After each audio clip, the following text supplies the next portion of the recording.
on some techs, a little bit late as well on that fourth base. He didn't quite have the economy, whereas Solar was up at like 80 drones. He was playing super greedy, in fact. 80 drones, like 4 bases. He had that going for so long. Let's see if he can keep it up here in game number 2 on Coda.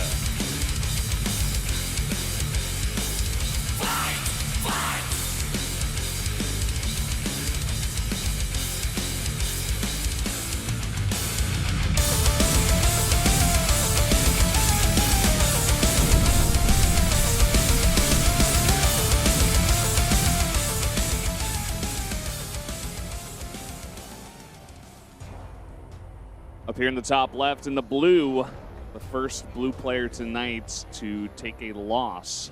It is SOS.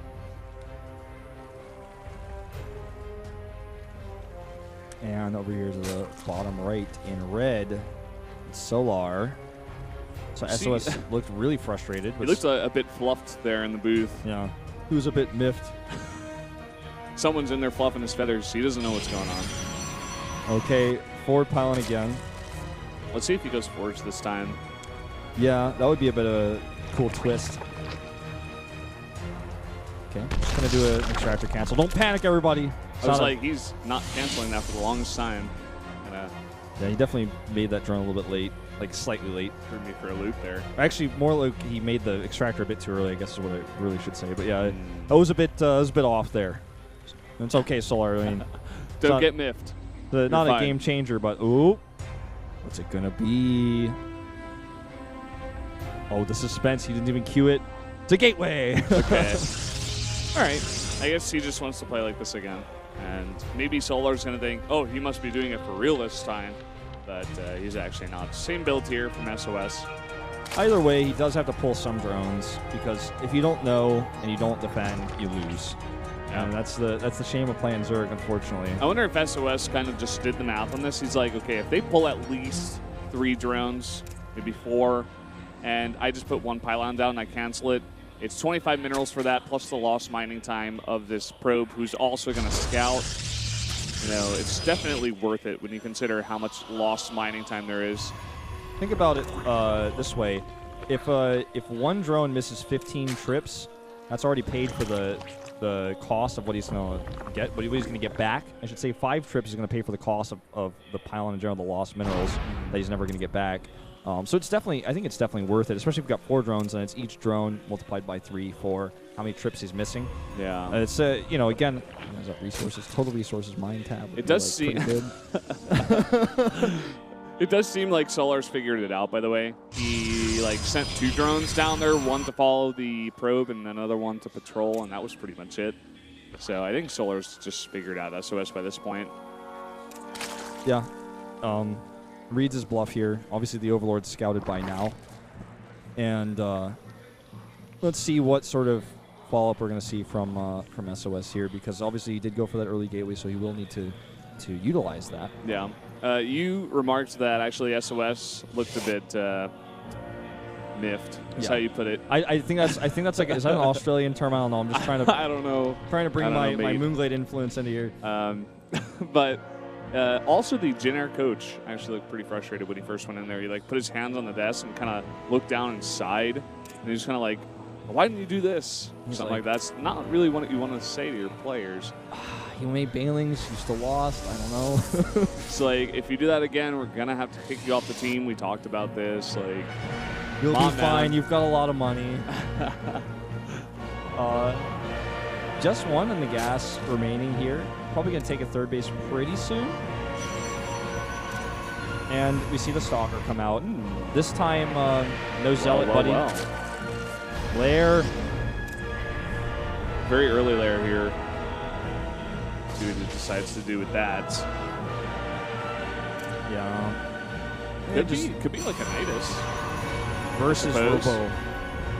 Yeah, I mean, Nidus seems to be the most, the most likely choice because we don't see 2-base Vita very often versus Protoss, because if you scout it, you just kill the Zerg, because Protoss units are much more powerful than Terran units at this stage in the game. Warp Gate research finishes, all you have to do is add gates, and then, you know, as a Terran player, if you could just add 6 barracks and attack, and we saw this, and the Marines could just rally out of a pylon, then you could actually win the game, right? But like, in this matchup, it's a bit different. It's a bit tougher to pull it off, but 3 extractors. Yeah, he's getting a ton of gas here. Starts to look like we're going to see 2-base mutas. I can't even remember the last time I saw this. In fact, we almost never see this. The lair's done, but he still hasn't put it down. Yeah. Opting to add a ton more drones first, and sending a drone to hide the Spire. It's going to be hidden. That is awesome. And what a weird place to put it in. SOS is never going to see that. You know, the thing is, though, I find this, to a certain extent, a bit strange, because what if he just pokes at the third base? You would see that, you know? Look at the build of SOS. In the meantime, going for a Warp Gate all-in with Warp Prism. Yep, and he has buy. Only 1 sentry, so it doesn't look like it's going to be a drop. Oh, and he denies the scout. That Changeling only saw 1 building. I guess he can assume it's a gateway, but there's no way he can know how many gates, what came out of the robo. Did he even see the robo? 5 gates in total now being added. Spine's going up here. He's going to fly right into the Spire, it looks like. Oh, man, this is going to be so close. He may see the creep there and be like, well, that's strange. Oh, and here we go. He sees it. And he's going to target it. That's game. Most likely, right? Solar's face. And this Spire will have to be canceled. He's trying to bring some Lings over. I mean, what are you going to do with Solar here? He has to cancel that. He's got a ton of unused minerals and gas. He has no buildings. He has no tech. He has no Roach Warren. He has no Infestation Pit. He just starts a late Spire. SOS has already seen everything, and he's in a great position to actually Elevator, perhaps. Oh, he's going to do the Elevator trick in a professional match. Look at that. Coming in here and now trying to force his way in. Unfortunately, Queens do target down the Warp Prism. Yeah, he really messed that one up. Yeah, he's got to reposition the Spine Crawlers here, but that was a bit strange that he actually committed to that. I guess he didn't expect this many Lings. I mean, it was so cool to see Elevator trick in actual professional play. He just, I don't know, he saw the spines at the front and he's just like, well, I guess I have to go in the back, but he totally messed it up. And now look at this, he's being totally cleaned up. He's going to have to recall. And now he's just going to desperately start 2 Stargates. This is okay. Like, it's the funny thing about this is, oh, poor little sentry. It's like, hey, notice me. The funny thing about this is that could have been deadly if Solar wasn't ready, or if he actually got force fields on the ramp. But since it didn't do anything, it's like basically still Solar's kind of in an awkward place where he had to have a late Spire, and these 2 Stargates are coming up. And he still doesn't have a third base. It's just now being started. The worker count is basically even. In fact, SOS 1 Harvester ahead right now. This is such a strange game so far, just the way this has all gone down. And SOS he's still got those gates from the Warp Gate all in, so he's going to come over here and cancel this for sure. This is an insanely smart choice. Oh, can he save that sentry? Oh, no sentry left behind. This is cool because he knows that there's nothing on the map except Lings, so even if Lings come over to defend the hatch, and he trades really well with them with his Zealots. Obviously with some Mutalisks here, it's not going to be as good, but he sees the Mutalisks now, he knows they're out, he confirms they're on the map. This is a great move, and now he's going to have plenty of Phoenixes out in time to defend this, plus the Stalkers he has at home. Even like 3 or 4 Phoenixes is enough to deal with 12 Mutalisks with some Stalker support. No sentry left behind. Sentry's going to come back to do his job on this wall too. Everything comes together. Tunneling's getting to work at the front here. He's going to break down the wall, but there is that force field. 1 sentry down. The +1 to air units here for the Protoss is going to be denied for now because the pylon went down. It's no longer powered, the Cybernetics core. So he's going to have to remake that pylon. This is kind of crazy. I mean, the Solar's already shown that he's just straight up going to commit to air. He's got +1 about to finish. He's got Corruptors he's now making. 18 mutas off 2 base. This is going to be hard for SOS, I think. He's going to be stuck here on 3 base, or rather on 2 base, for so long. And once those Corruptors get in the mix, it is going to be much harder for SOS to deal with this big Mutaball. Well, when the Zerg player spends no gas except for his Spire and his Mutalisks, He's always going to have a lot more gas on pros, just getting upgrades, getting warp gate research, getting +1 for air, getting, sentries out, getting stalkers, spending a lot more gas. So that's why a Zerg can commit to having this much gas units, this many gas units on 2 base, whereas a Protoss is going to really struggle to get that fleet beacon. I was going to say it's almost impossible for him to make it. He is going to commit to it to get that fleet beacon out, to get that Anion Pulse Crystals upgrade. That's so much gas for Protoss on 2 base. He has to spend so much to compete with this. He's already behind in the fact that he's made these Phoenixes a bit later. Yeah, he's almost forced into it in a way, and I wonder if that's the idea behind Solar's build here. Warp Prism going to just fly on through and just sit over there. Notice me from the name of the game. He's like, I'm not going to drop anything unless you talk to me. He's like, okay, I'll fly away then. If you talk to me, I'll drop on the spine just one zealot. I'll feed him. The Anion Pulse Crystals upgrade is going to suck the rest of the gas out of SOS, but it's something that is essential for him right now, with the Corruptors especially now on the map. Yeah. You need that to link the lasers. The one thing that is going well for Solar, or rather for SOS, is that the 3rd base was delayed for so long. He still has the threat of this Warp Prism, which funnily enough never got dealt with. And once SOS does get the upgrade, all these air units are going to have a really rough time going up against this many Phoenixes in the sky. Exactly. I mean, he's got a decent amount of Corruptors, and he is making more. But with good... Oh, wow, this is a big control mistake. He lost so many mutas, and he's even just going to run past that small Corruptor count and continue to trade here. And actually, he's just going to come home and continue to help his Warp Prism out. Look at this, 1 Corruptor at a time is not how you want to be fighting these. Losing so many Overlords as well. And the Zealots continue to do damage, but look at the supplies. SOS is still stuck on 2 bases, and a Protoss cannot afford to make 2 Stargate Phoenixes on 2 base when he's also getting +2 and trying to get Anion Pulse Crystals and a Fleet Beacon. It's just, it's not what you want. It's not ideal. Zerg's on 3. He's got a 4th base coming up. SOS is on a clock here. He needs to start a 3rd base at the very least, and he can't make a Gateway army to couple with these Phoenixes because, again, he doesn't have the gas. He's got barely anything, really. He's making only Zealots in these drops, but they're not even really doing that much damage, which is kind of interesting. Now SOS is going to try to make that 3rd base, but there's so many lings on the map. And look at that Gateway army. He's got 3 Zealots, 4 Stalkers, and the 1 Sentry that is still alive in this game. He's just going to ignore the Phoenixes and go for a big attack. Yep, you're just gonna, they can hit ground, they can hit buildings. He's going to hit that core. And this Gateway army, again, is very puny. But with the wall there, it's a bit tough. I'd rather see him hit the 3rd. He doesn't know about it. So many Overlords. He doesn't even check it, because that really is like the win condition here for SOS, getting up these bases. You need to check and make sure, at least. So again, like I was saying before, the lasers will link on Corruptors with the Anion Pulse Crystals upgrade. So if one Corruptor gets too far ahead, we'll have 15 Phoenixes shooting at it at once, and it will never. The rest of the Corruptors, because of acceleration, will never be able to hit those Phoenixes. Yeah. So you're just going to lose the Corruptor unless you pull it back. So it's really important to micro those Corruptors against the Phoenixes. You don't want to lose them one by one, which is what SOS is trying to do. He's trying to find them one by one and link the lasers. Notice how he picks them off like this? Those Phoenixes are one of the only units in the game that can move and fire at the same time. Yeah, I love Phoenixes. Very cool unit. And yeah, we're getting to a very interesting point in this game now where SOS does have that 3rd base up, but Solar got his own 4th base.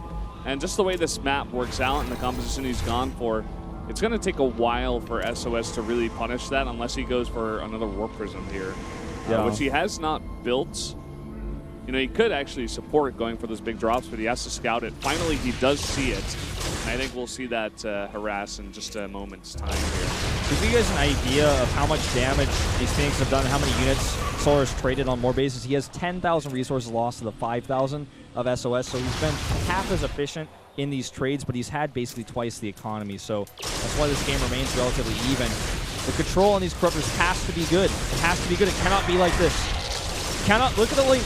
You link on one Corruptor, you pull back. If you just aim with your Corruptors, they have the same range as Anion Pulse Crystal Phoenixes. And, you know, you got to be careful about that. You can't lose these Corruptors. They're expensive, and Phoenixes are going to get away. And they're going to keep doing damage. He's lost so many Overlords. I don't even know how many. So many. In fact, SOS may not even have to go for Warp Prism over there in the bottom left. He could either just run Zealots over there or just send his Phoenixes down because he's got so many. There's only one Spore Crawler down here. He can wipe that whole base out and all of its mining if he found some space to do so.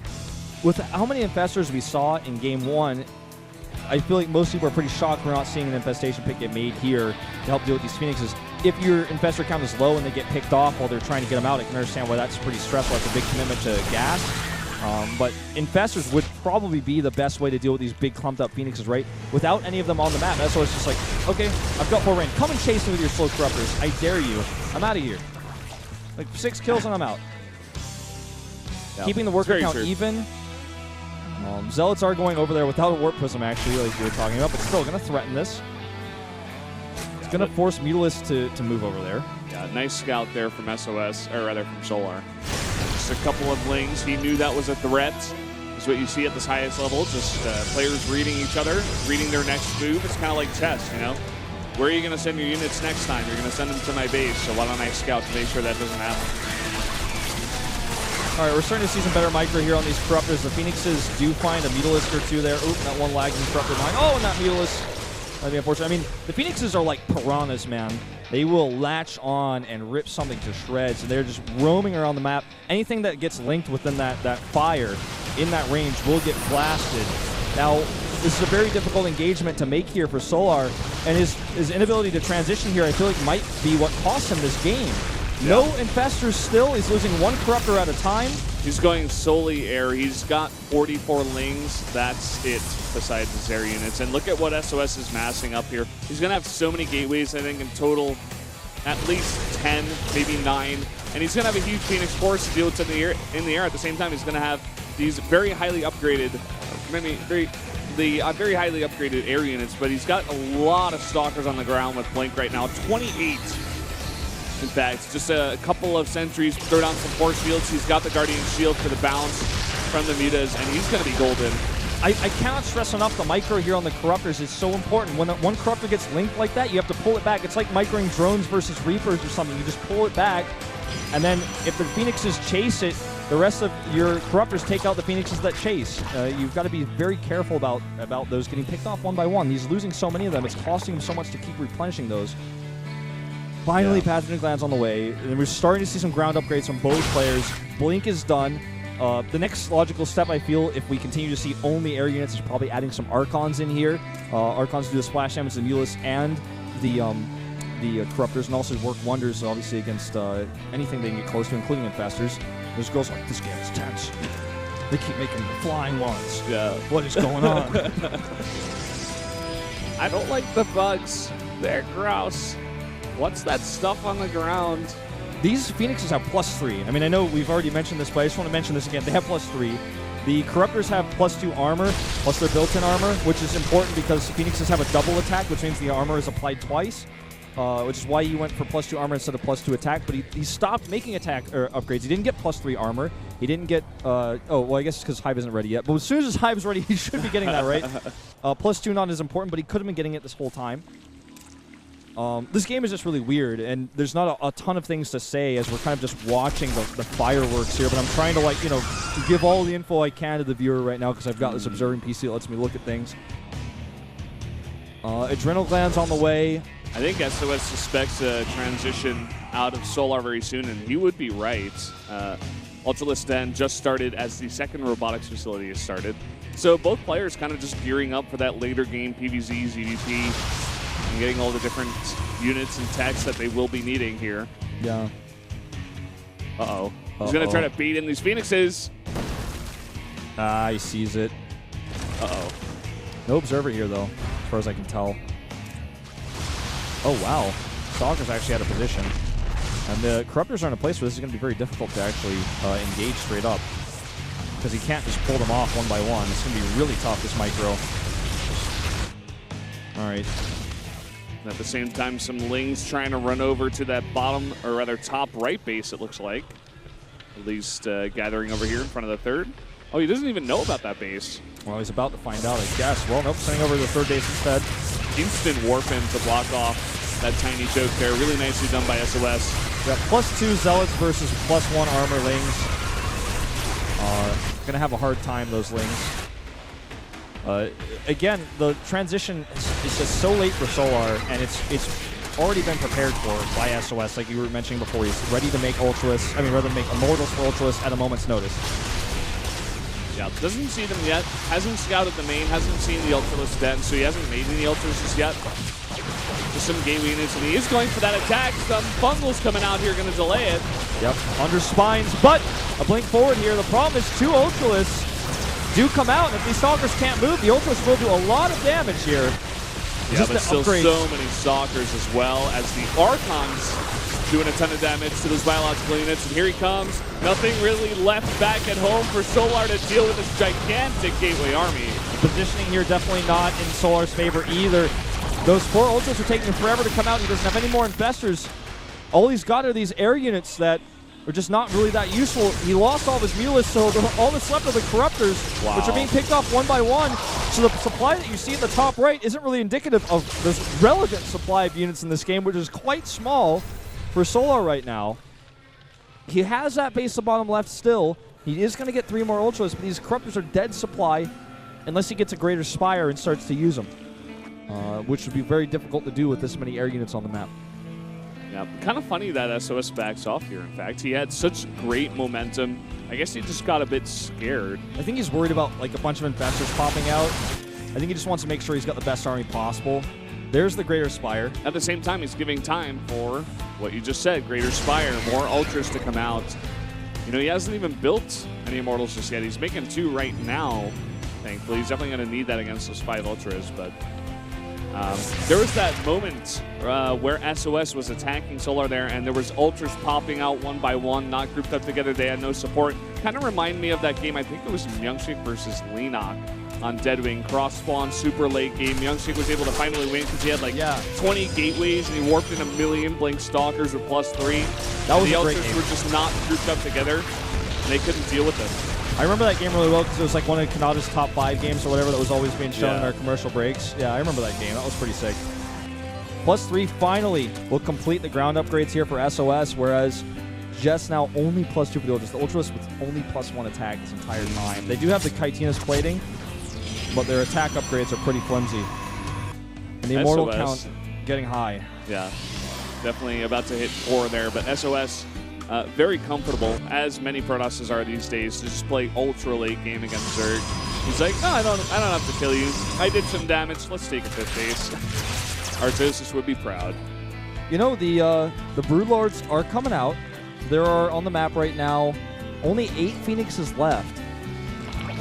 With proper control, this would work really well. I want to point out one thing that's absolutely crazy, because he just has no minerals. He has 1 Queen on the map right now. 1 Queen. Look at that unit stat. Okay, good bungle. Is there a follow-up with the Broodlords? They're close. He needs to chain the bungles, and here they come.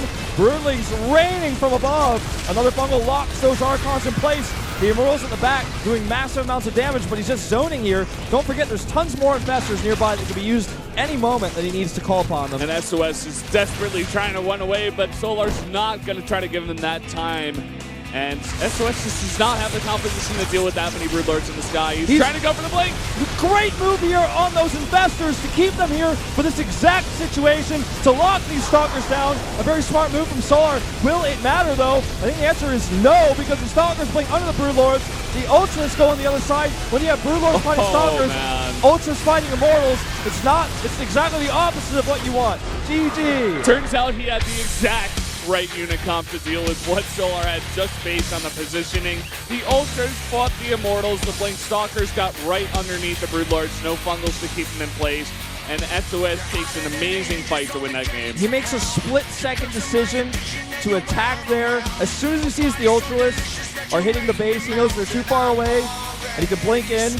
And if he had been just a little bit more aware, even left only half of his Ultras there, I think the Stalkers could not have blinked like that and done that. So, I mean, even Solar knew there was a high chance it was going to happen. He had those Infestors ready, but he left the Ultras to fight the Immortal. It's like the exact wrong thing to do. It was a pretty crazy game regardless. Really enjoyed that one. Both of them, pretty gnarly so far. Yeah.